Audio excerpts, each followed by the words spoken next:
millions ma casse. On ne peut pas faire de l'amitié avec le diable. Nana est bien noté. Diable koko ça né alliance c'est parce que va retomber ça à mabé sur salina diable alliance. Toyebi histoire politique en box to botami na sima. Bito soza ba koko. Mais totangi histoire politique ya mboka toyebi histoire ya ba FDLL nde ba kotaki na ba Rwandais toyebi ba retomber nini ti le tozo subir ango par rapport ninga ba Rwandais ba kotaka na mboka na biso. Ce qui le lot lobeli ndeko a mentionné makamuteli courant na mai. Ce qui m'a dossier on a des entreprises on a souffrir ma casse pour nini. Je veux vous rappeler si SNEL a souffrir ma casse parce qu'il y a des citoyens ba futaka mbongo, il y a des institutions futaka mbongo mais futaka couranté. C'est ça. Pour dire quoi, l'élo, il faut essayer de laver ces systèmes. Tout déboulonner le système, mais apparemment c'est le même système qui est en train de rétropédaler et zonger la biso. Tondima effort déjà sali. Et t'as déjà non silité. Il y a un autre moyen de prolongation peut-être au Keti 14. Peut-être au Keti 14. Et pour Moussa les armes ma casse dans la kimia. Parce que le chef de l'État, tant qui a prêté serment à lobby, il va user toutes ses énergies, toutes ses forces, pour ça, à restaurer intégrité nationale, sécurité à la partout. Il y a citoyens congolais nyonso.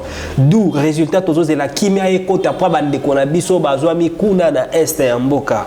Donc mbilinga o ezali kuna ezali ko sala biso passe mon comme la plupart des Kinois baza na kata milulu baza na kata ba fête baza na kata kobina baza na kata ba pongi au moment où nos frères bazali kokufa makine ezali kotanga. Or que ceux qui ont une nation il faut te former ou abengi ndeti corps moko. Nous sommes très heureux de vous présenter notre émission Info Plus Politique. Oezali émission Oyo Tolobela Kama Matali Mboka Ndé Naïbsa Rabatou que Ngawabino Moustapha Malembe Bon Messana Nangaï Vraiment Bayanga vraiment Messana Nanga déjà. Un grand merci n'a pas abonné fidèle na biso ya Info Plus. Tout ça déjà dans le mois de décembre Oyo déjà tous présenté ba meilleur ve na ba nyonso ba partenaire na biso ba meilleur ve na bateau nyonso ba soutenir na mosala tout sala à mon DG à mon cordon Lipman Moudingumba à mon vieux babimboli agence Badem Oversi oza rasoto zulu na to tika na porte ndako na yo ya kabo mwamba autorité morale à bana chango ya Blaise Consul qui badi les consuls international toujours beta maye matali mboka to beta na banani to na banani eza déjà na pluriel to beta ngo na deux frères oyo bazali ba jeune to salaka pe ba émission na ba jeune to kaka pe opinion ya ba jeune bango pe bazo réagir ndenge par rapport nini ndenge mboka zo tambola na droite na ngai to zali na ndeko Thierry Makobele oyo azali président ya AJICA ezali association des jeunes conscients pour l'avenir.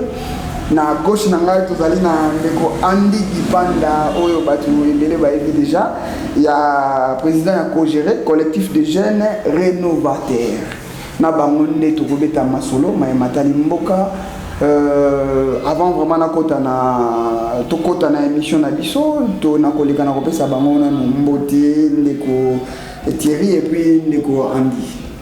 Bonjour. Bonjour. Bonjour monsieur. Boni ba santé.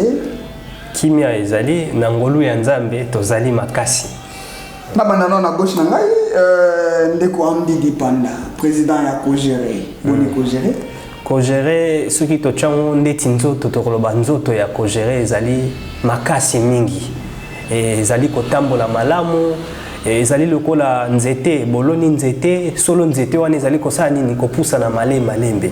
Et tosengi toujours la population congolaise ba ke bientôt Cogéré kobimisa bambuma oyo et komona na miso ya bato nyonso. Cogéré kobimisa bambuma oyo komona na miso ya bato nyonso ta on a tuni oboni Cogéré.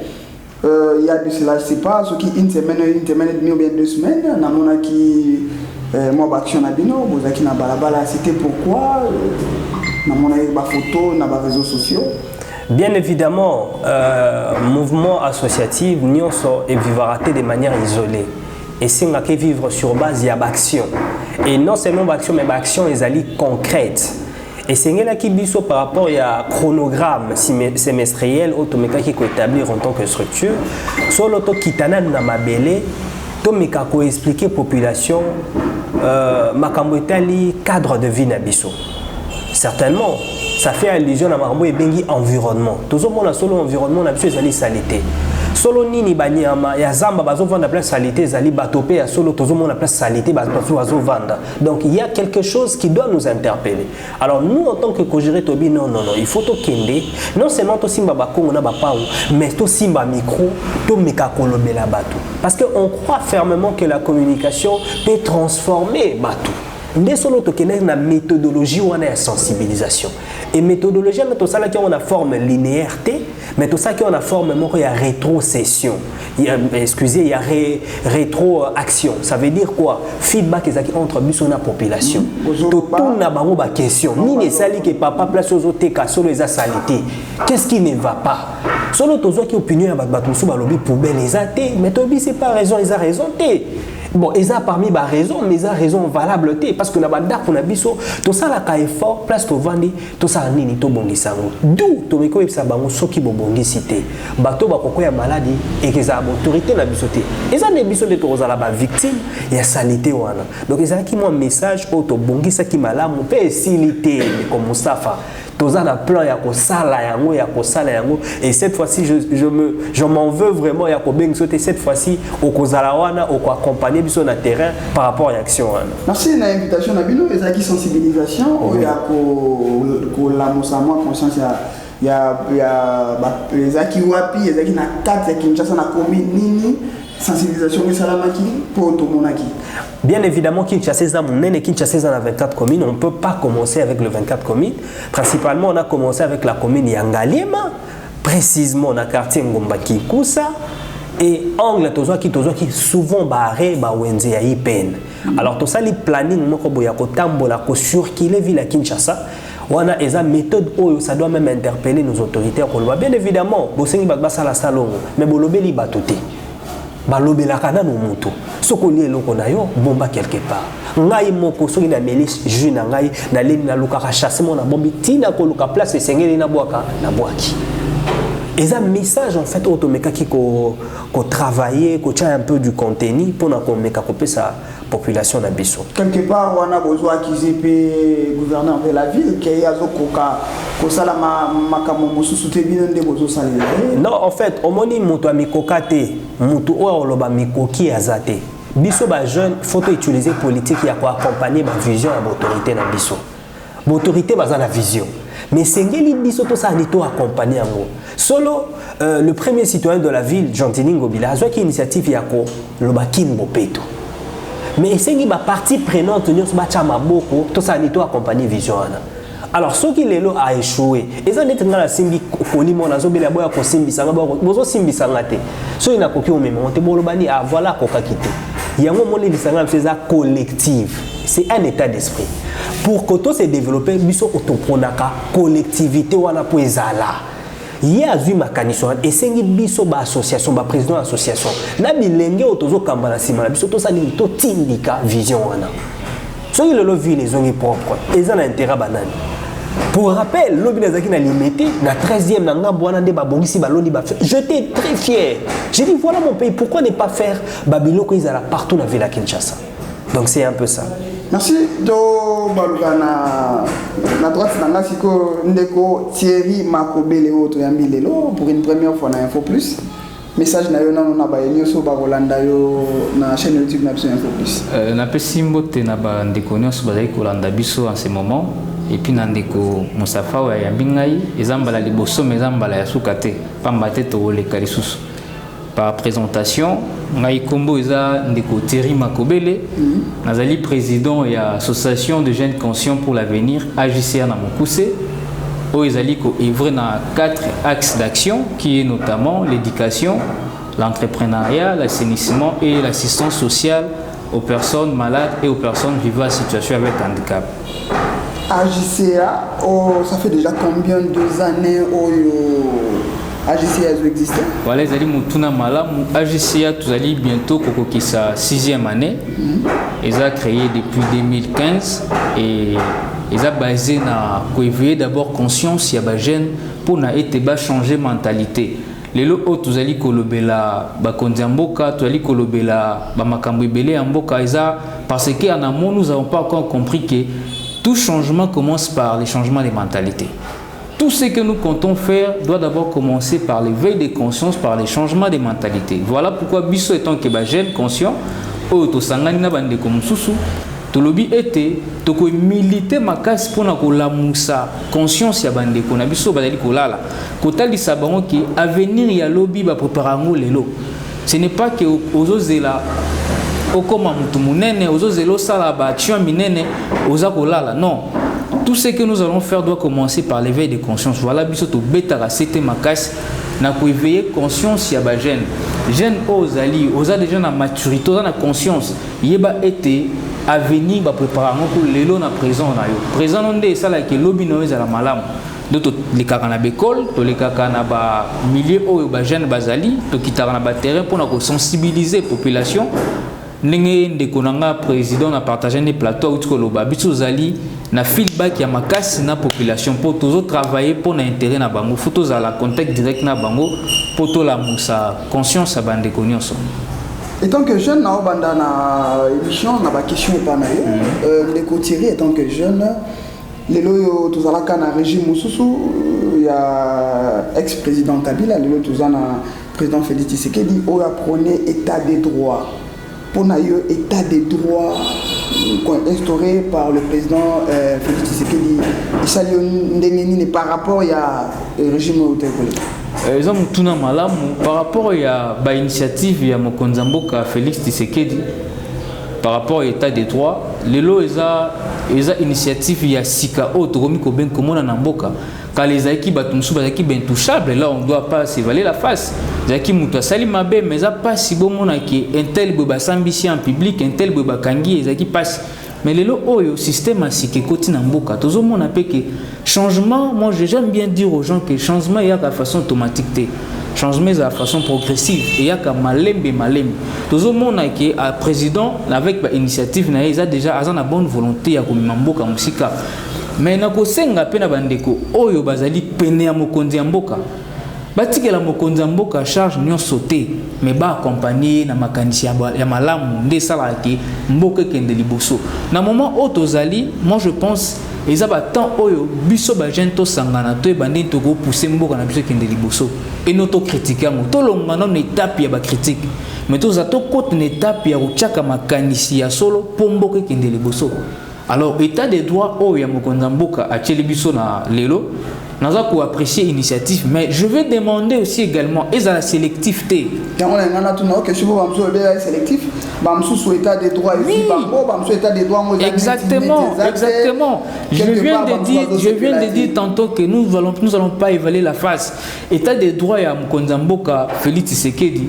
Eza sélectif eza na bato msusu ndeti baolinga ko simba bango te bato msusu ndeti bazo simba bango non mais président travaille pour l'intérêt ya bato nyonso ndenge président na maître jeudi alobaka soko lingi ozwa décision pour l'avantage en mboka mituna na ezali pour na bato nyonso oto ezaka pour na groupe ya bato moko non Congo eza munene Congo faut biso tout bénéficier na ba richesse toza na ngo na ba potentialité toza na ngo alors na osenga na mokonzi ya mboka na ba décision na ye azozwa o azopesa na bande ko ba travailler ezala ka sélectivité parce que ezo sala ka mabe mutu musuko moni ye pena zo mérita ke ne me batiki parce que za pene ya mokonzi non. Voilà par rapport à préoccupation ou ajout par rapport à état des droits à son excellence à Tchélibiso. Merci Ndeko Thierry, tu as na Ndeko Henri Dipanda, président ya Kogéré.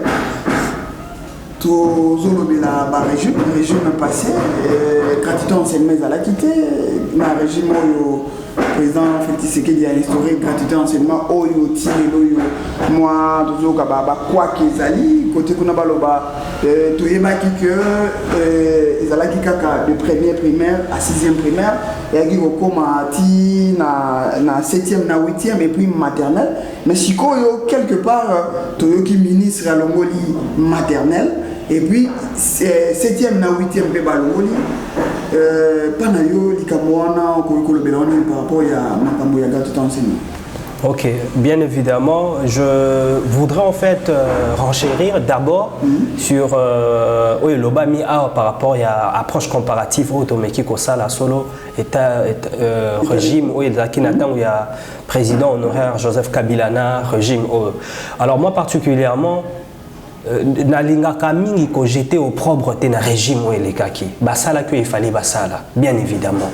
Et certainement, même ceux qui vont atteindre aux satisfactions ou va satisfaire la population, au moins ils ont fourni des efforts pour ça. J'ai toujours dit un élément, une opposition, ils ont parlé. Et le management, ils ont le discours. Bozawa na bosala, to sa nini, to mona ba fait. Vous comprenez? Au lieu de rétropédaler, jeter au propre, non, nous sommes là, on doit faire. Alors, quand par exemple, il y a un état de droit, et Sengi déjà ne connaît pas l'état de droit sélectivité, justice sélectivité, ça doit concerner tout le monde. Tout le monde doit être concerné par rapport à l'Okwana. Et impunité et comment qu'il y a à tel point que moi j'ai mal au cœur, ça me fait vraiment un pincement au cœur à détourner 1 million. Au moment où ce tabou dans ma famille, à Kinshasa, il y a des gens qui manquent même 500 francs. Pour balayer la famille. 200 francs sont aspirés. Imaginez. 100 francs, il y a des familles où évidemment, imaginez même Zambé, à juste, tout ça la population, injustice à niveau à Bongo, tout ça peuple comme on dit. Tout ça peuple maudit. Monsieur Moustapha, moi je te rassure, on a tambola quelques provinces, il y a République démocratique du Congo, Kinshasa, tout le monde a pauvreté, ça palpable. Tambola ba province tu auras de larmes aux là. Peuple en moi ndengeni au sol sous-sol et tondi na ba bomengo ya likolo makasi. Mais tozo ko vivre décemment tel ko la bateau. Est-ce qu'on dit que beaucoup de jeunes, nous sommes 80 jeunes, tous les jeunes vivent en insécurité. L'insécurité, ce n'est pas seulement auto karakeno, bakuluna ou bien armée, insécurité financière existe. Au moment où atteindre l'âge, tu n'as même pas compte épargne. Imaginez, vous avez un compte épargne, qui rassurer au Makambo. C'est grave. C'est grave. Donc, même moi, le jeune qui a acclamé les politiciens, je suis contre. Et je vais combattre tous ces jeunes-là dans la dernière énergie. Parce que tous vivre dans une situation où il y a précarité énorme. On ne peut pas supporter ça. D'où, le régime est sur place, tout rétropédalité, base à la mine d'exercice à Moussala, qui n'a pas de discours. Bazala mingi na ba discours te ba sala nde mosala. Pour répondre aux questions concernant gratuité, bien évidemment, ils ont comment constitution de prôner gratuité de l'enseignement. Ce n'est pas un individu, ils ont commis. Bien évidemment, il y a une application dans le régime Oyo. Mais il y a qui dans d'autres provinces. On doit le rappeler, il y a des provinces qui avaient déjà commencé à l'époque de Kabila. Oui, dans ma province, il y a des régimes passés, il y avait des provinces où déjà une application, il y a gratuité. Mais ce que effectivité dans le régime Oyo. Moi, je pense qu'en quelque sorte, il y a tâtonnement ou connaître les formes et en préparation en quelque sorte.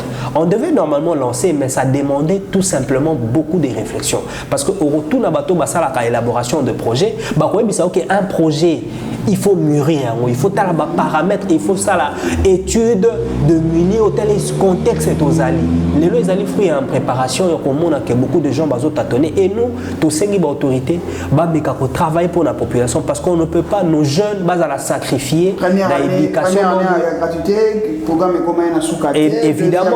Évidemment, et quand il y a un contexte, Covid, tout ça, bana bazui ba diplôme batangité année etaki olekana année wana. Donc l'éducation est l'élément fondamental. Et une nation qui néglige l'éducation de ses jeunes, c'est une nation qui est déjà dans la ruine.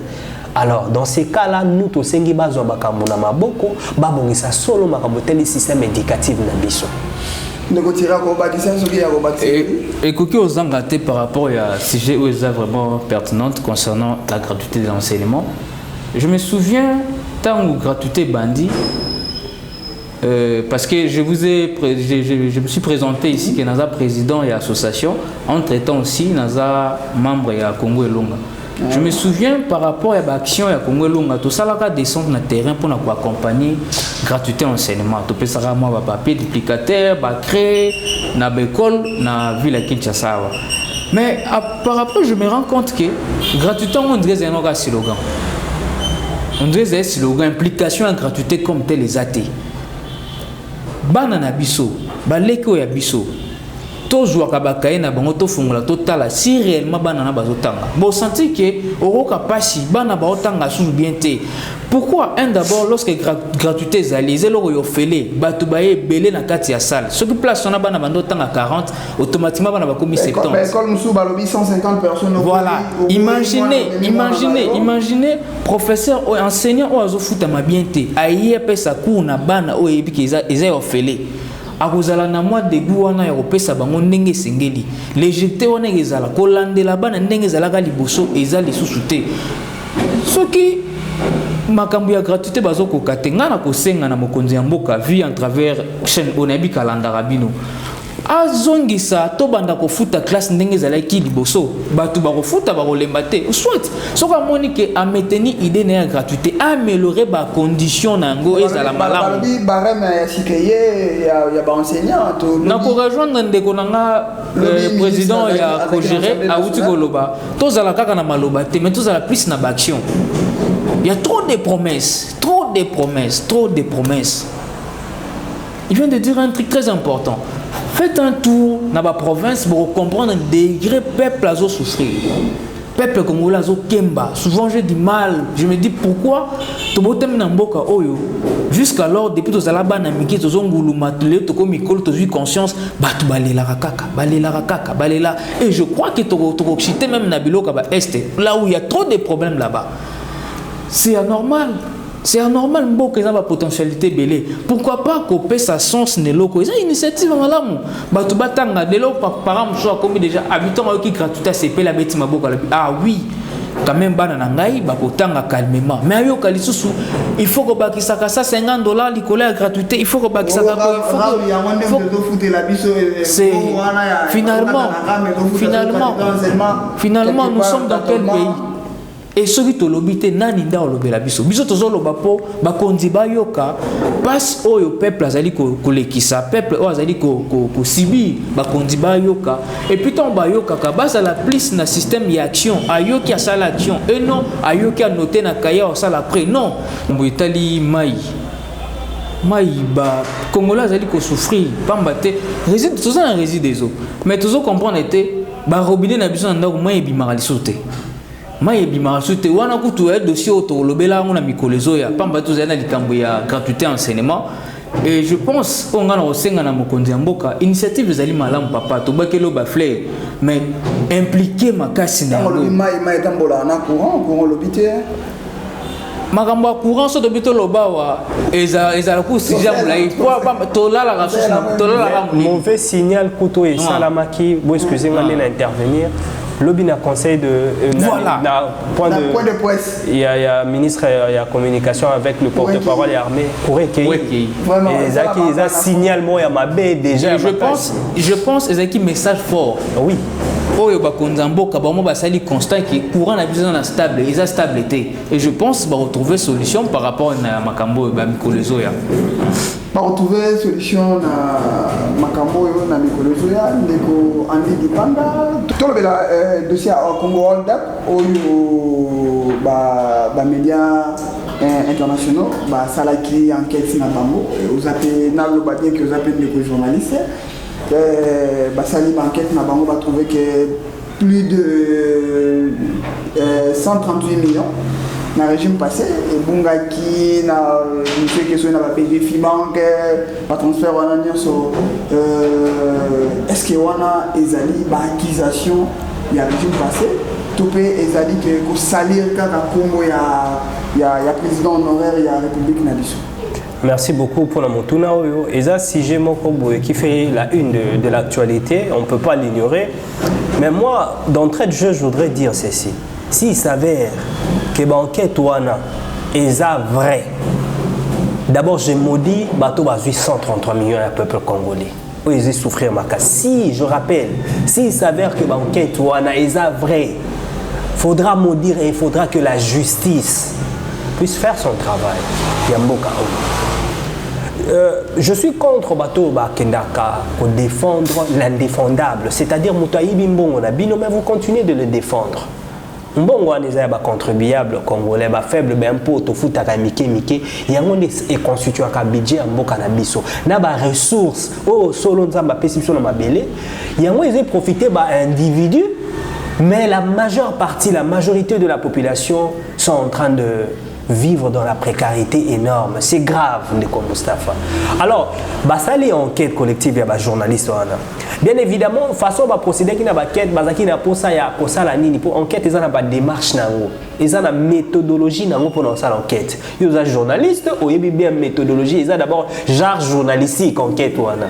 Alors, tant basali ba démarche wana ba procéder qui nini na une collecte des informations. Collecte ba information na tant ba ko regrouper onde sali ke ebimisa ba information.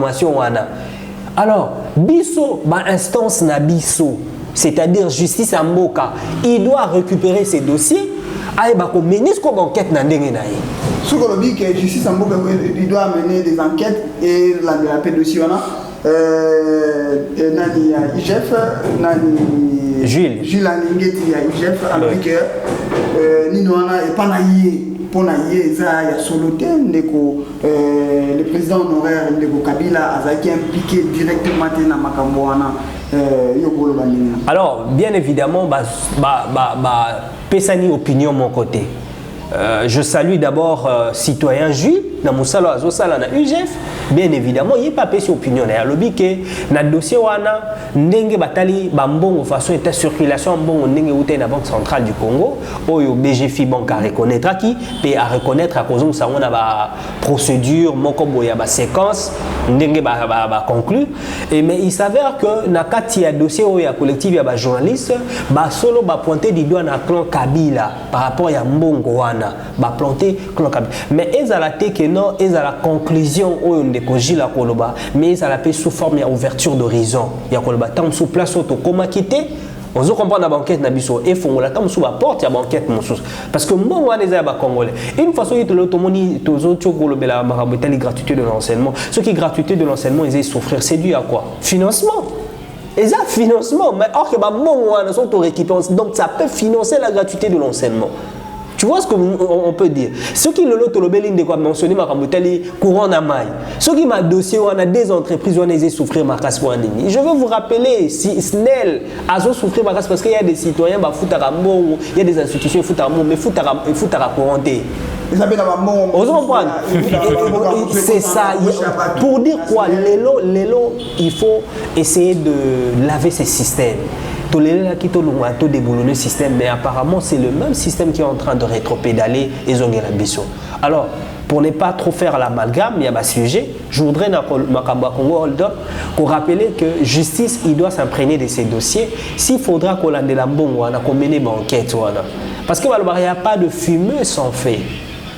Donc, Ningani Pambate, c'est-à-dire qu'il y a quelque chose. Est-ce que le régime peut-être ils ont créé les mon emploi jeunesse Kabila Babilo Komoka pour salir pour me soutenir non mais on doit rappeler Kabila aussi n'est pas sain. On doit le rappeler quand même. Hein? Il n'est pas sain. Et il ne fut pas sain dans un pays. Il faut changer. Président Sora Longo a commis Ndenga Koma le sénateur à vie ou avant Toboyi a monté. Toboyi a monté. Toboyi a monté. Ce qui a zalaki na makambo salité. Et Kolandaye. Ce cas qui clean et Kolandaye. Justice Moussa Namezanine. Justice Yong Babenga Ramoto Aza présumé.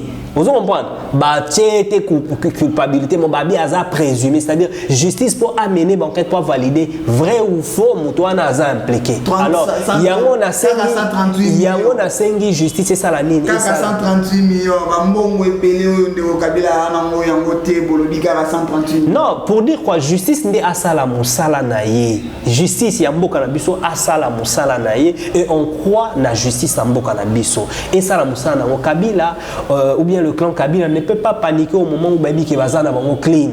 Vous comprenez? Ceux qui sont impliqués, justice, c'est ça la moussana. Biso toza na posa mbongo wana. Vous comprenez? Gratuité enseignement, ils ont la posa mbongo wana.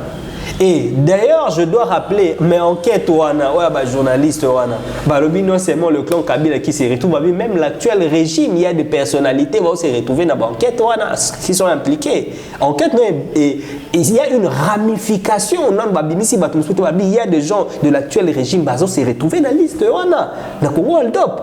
Là, c'est pour votre information. Donc, le dossier est terrible. Tolandi Lelo-Gilles, dans l'intervention de la média, qu'est-ce qu'il dit? Ah, que non, il faut sentir qu'il y a certaines personnes, la mafia, la mafia.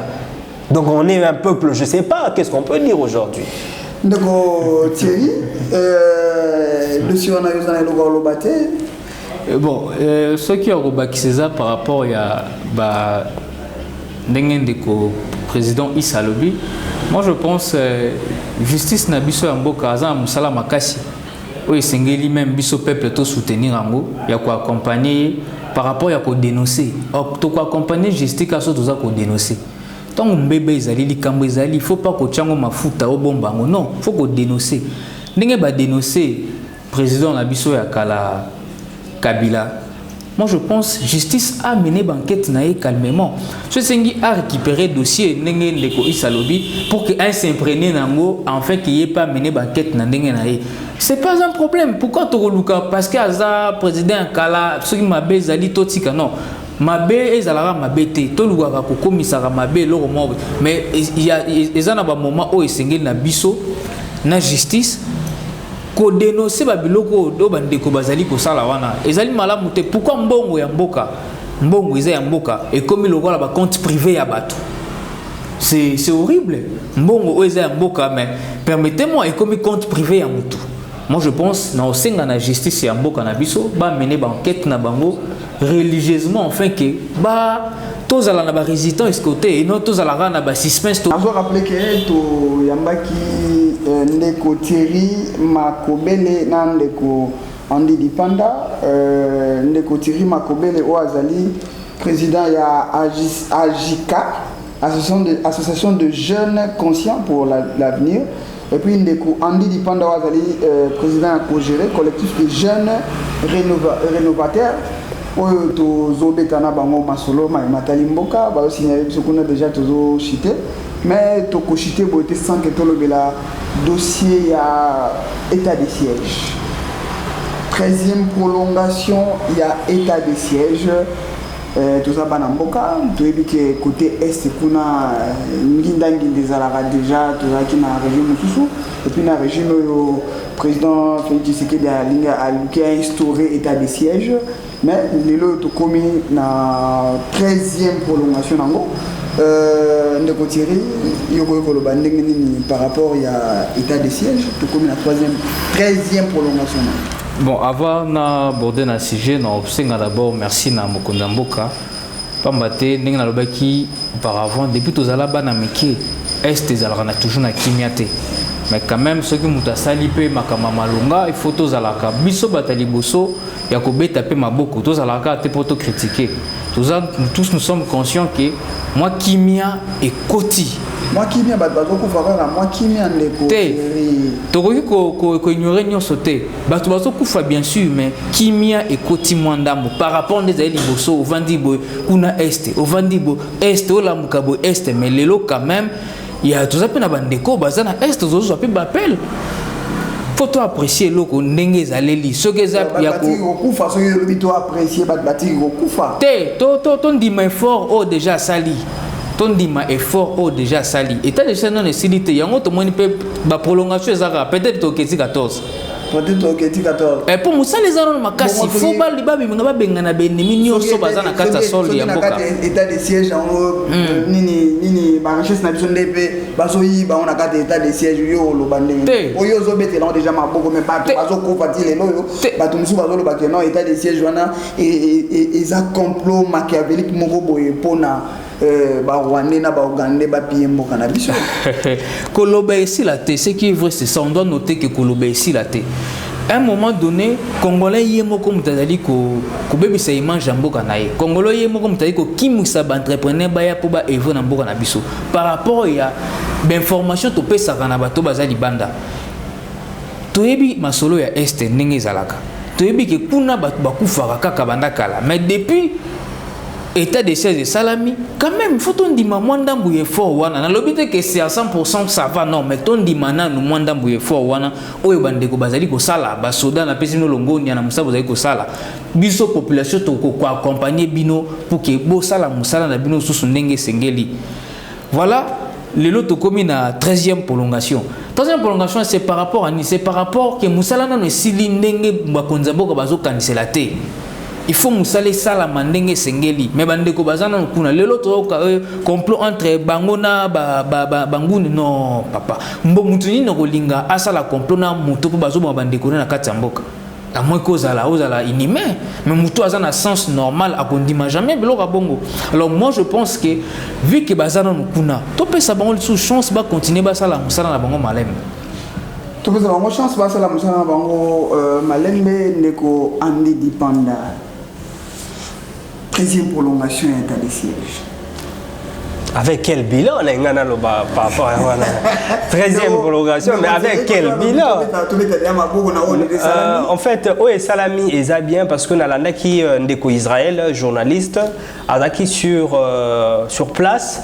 Mais quand on a la micro-baladeur, population lobby par rapport à la région de Thierry, à lobby qui quand même, on sent que moi qui m'isali moi dans centre-ville, mais dans le village à proximité, Batubazo, Koufa Bazo, Katara, toujours mitou, là on ne peut pas ignorer ça. Donc dans ces 13e prolongation, il y a état de siège et où il y a une voie normale, n'engé mibe kwesenge, les cas qui n'a parlement,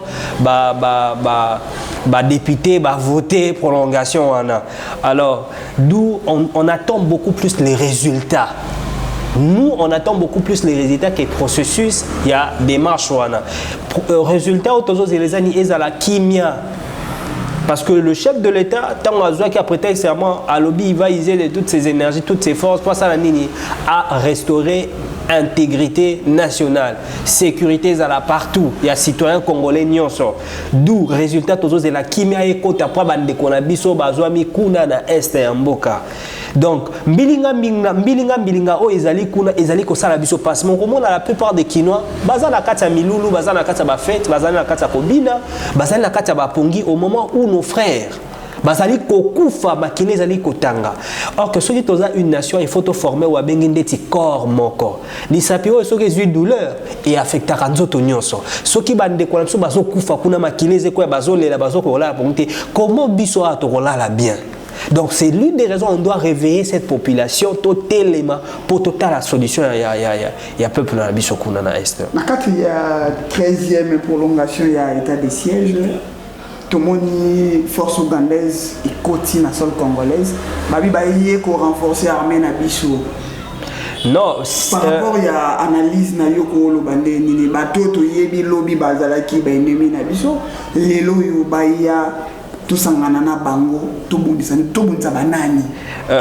Solo naza à la une de l'actualité tant ozolo banatali déclaration moko à peine eko bima ya président ya Assemblée nationale mboso a ocholoba pour la paix ya mboka na biso aussi il faudra qu'on négocie na diable et sengi biso to négocier na diable pour te trouver paix. Mais moi je suis contre cette parole. Il y a président Mbosso naza contre yango na télémélion makas on ne peut pas faire de l'amitié avec le diable. Nana ye bien côté diable koko ça né alliance c'est parce que ba retomber eza ya mabe so sali na diable alliance toyebi histoire politique en box to botami na sima bito soza ba koko to mais to tangi histoire politique ya mboka toyebi histoire ya ba FDLR nde ba kotaki na ba Rwandais toyebi ba retomber nini ti le tozo subir ango par rapport ninga ba Rwandais ba kotaka na mboka na biso toyebi histoire politique en mboka o d'où ne peut pas nous amener na ba discours ya koloba on peut faire l'alliance avec le diable pour trouver la paix mécanisme ya paix ebani Yamboka na biso et c'est une réforme tout simplement ya armée na biso parce que notre armée a été infiltrée nana bien ngoté que l'armée est infiltrée. Or que l'armée est marchée sur mécanisme et information. Au moment où vous avez des infiltrés dans la armée, vous avez du mal, il y a l'opération Moussousou. L'opération va annoncer déjà les rebelles Kuna, les rebelles Bakimi, qui contrôler la zone. On a des infiltrés dans l'armée. D'où il faudra qu'on change le paradigme de l'armée. État de siège, c'est bien, mais il faut que nos militaires soient accompagnés suffisamment. On doit accompagner, et le peuple congolais doit normalement soutenir l'armée Nabiso. Dans un moment, on ne peut pas faire de discours contre nos militaires sont mal pris en charge parce qu'il faut démoraliser les militaires Nabiso. On ne peut pas. Tokoki kosa la campagne à bonté. Alors, dans le cadre où il y a question nini opération mixte avec l'armée ougandaise. Normalement, on a vu la procédure, il fallait les Canadiens parlement. Parlement ya biso awana parlement ya ba Ougandais tango ba lobeliambo ka ba côté ma ba voter loi ende to conclure sur accord wana mais les qui n'a parlementé mais na mituni question c'est quelle procédure qu'on a violé la procédure. Il faudra normalement dans un état normal ou état dit de droit, on doit normalement respecter normes et démarches. Armée ougandaise à côté qui ne sait pas que le pays voisin qui entoure notre pays sont complices dans le meurtre qui ne le sait pas. Qui ne sait pas que Rwanda, Ouganda, ils sont impliqués dans le pillage de la RDC. Qui ne le sait pas. Et ce sont des gens qui sont infiltrés. Enquête à ma journaliste. Mais oui, combien des enquêtes ont révélé aux yeux de tout le monde que ces pays-là sont impliqués dans la violation, tuerie, pillage à Bambo Canabiso. Et ils prétendent être nos frères et nos voisins. Et Ouganda jamais ne peut pas impliquer. RDC, on doit s'y prendre en charge. Si je parachève, l'idée, parole, perle. Il y a parole, il y a Laurent Désiré Kabila qui prenons-nous en charge. Armée Nabiso doit se prendre en charge et tout éradiquer la force négative. Jamais trahir le pays. C'est ça.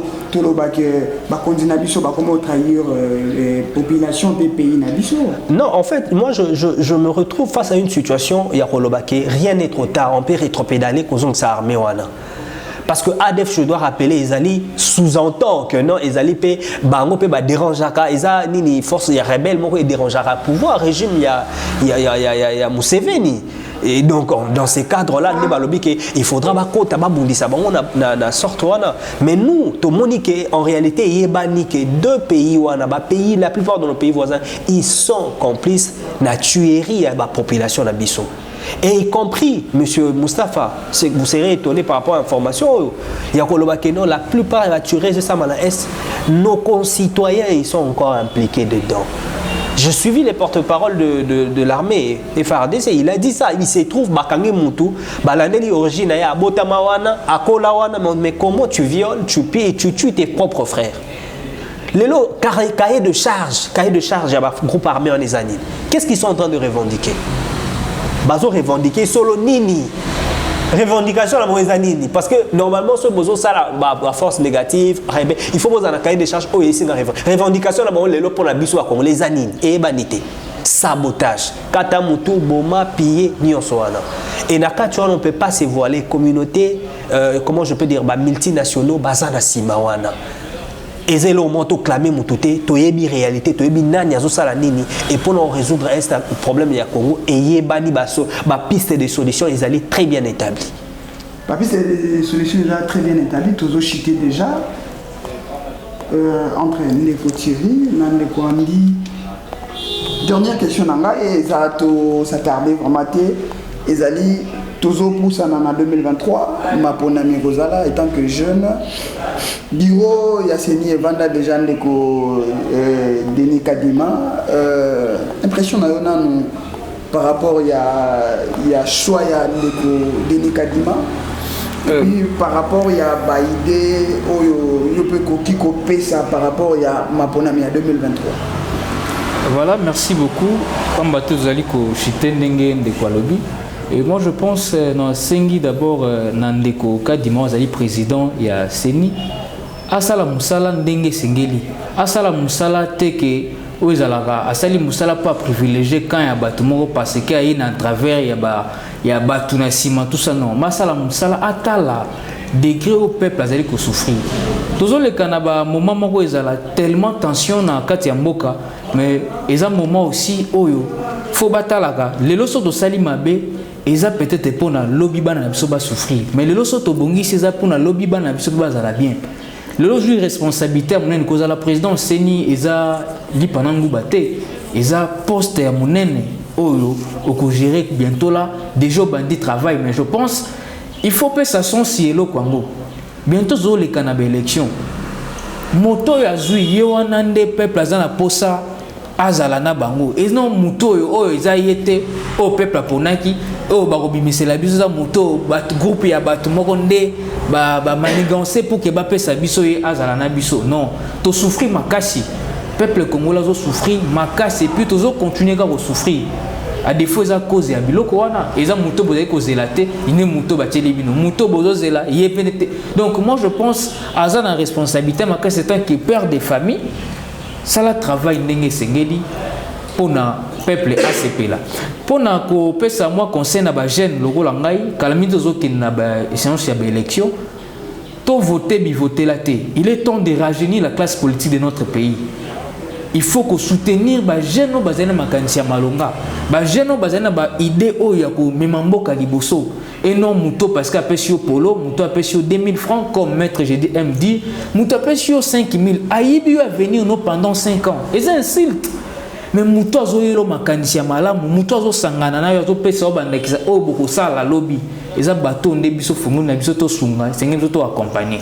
je pense ba ndeko o nyonso balandi biso ba quand même ba comprendre quelque chose et puis souci au biso za nango tant que ba jeune tous allez ko militer pour un changement en boka et je pense que ba ko comprendre importance nini tozana pour ça to instaurer na kati ya système tout ça ko amener ya ba combat na biso. Merci tozongi na ngambo ya ndeko Andi Dipanda par rapport à sujet kaka ya 2023. Ouais, merci beaucoup Ndeko Moustapha. Certainement, la règle des jeux, et Sengi Moutousoukaye Nabokondi, à ça, 5 ans, après 5 ans, il y a organisation élection, on est en règle de jeu, c'est Bongo. Alors, toujours s'approcher, malé, mais en 2023, d'où, et tout le monde déjà bureau, et bandi Kovanda, bureau, il y a Seni et Vandi, parce qu'ils allaient organes, ou ils allaient accompagner solo, bah, élection, on a Katambo Karabiso. Et élection, on a, pour nous repérer sa conseil, et Bani, et Sengi Kaye, ils allaient indépendante, ils allaient la transparence, ils allaient na bambilinga mbilingande to mekaki ko connaître ba élection na mboka na biso.